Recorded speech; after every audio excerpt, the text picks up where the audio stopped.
Paytaxt Bakı may ayında ev sahibliyi edəcəyi növbəti tədbir hazırlaşır. BMT-nin Ümumşəhər Salma Forumunun 13-cü sessiyası ərəfəsində paytaxtda böyük miqyasda təmir bərpa işləri aparılır.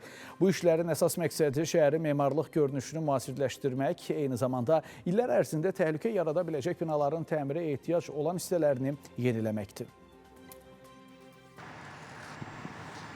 Paytaxtda şəhər salma ili çərçivəsində köhnə binaların fasadlarının yenilənməsi davam edir. Aparılan təmir bərpa işləri çərçivəsində həm binaların estetikası yaxşılaşdırılır, həm də uzun illərdən bəri istismar edilən binaların təhlükəsizliyi təmin edilir. Bir tərəfdə köhnə binaların fasad hissələri yuyulur, daha sonra rənglənir. Digər tərəfdə isə binaların fasad hissələri təmizlənir, çatlanmış və zədələnmiş örtüklər yenilənir. Eyvanların təhlükəli vəziyyətdə olan hissələri bərpa edilir. Görüntülər paytaxtın Yasamal rayonundandır. Yasamal rayonu arasında 16 ünvanda binaların fasadlarında və eyvanlarında Bakı Şəhər İcra Hakimiyyəti və Bakı Abadlıq Xidməti tərəfindən böyük abadlıq işlərinə başlanılmış. Qısa bir müddətdə 16 yaşayış, çox mənzilli yaşayış binasının təmir işləri başa çatdırılacaq. Bundan başqa 10 ünvana adını çəkdiyim təşkilatlar tərəfindən baxış keçirilib. Qısa müddətdə orada da təmir işlərinə başlanacaq. Aparılan təmir bərpa işləri yalnız kosmetik dəyişikliklərlə məhdudlaşdırılmır.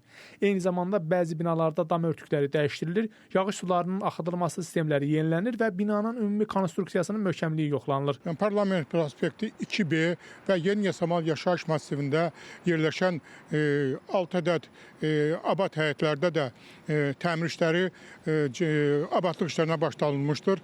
Şəhərsalma ili ilə bağlı həyata keçirilən bu layihələr Bakının mərkəzi küçələri ilə yanaşı digər yaşayış massivlərini də əhatə edir. Məqsəd isə paytaxtın ümumi görünüşünün daha səliqəli və müasir olmasıdır. Binaların fasadları, tarixi binaların fasadları təmir olunur, qismən bərpa olunur, səkilər düzəldilir və digər problemli hissələr təmir olunur. Təmir bərpa işləri çərçivəsində tarixi memarlıq abidələri hesab olunan binalar üçün xüsusi layihələr icra olunur. Həmin binalarda tarixi eyvanların ilkin görünüşə qaytarılması planlaşdırılır.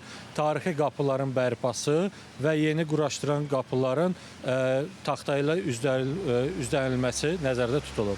May ayına kimi davam edəcək yenidən qurma və təmir bərpa işləri paytaxtın 7 rayonu olmaqla 200-ə yaxın yaşayış binasını əhatə edəcək. Rəşad Vəkiloğlu, Nadir Zəlilov, Space xəbər.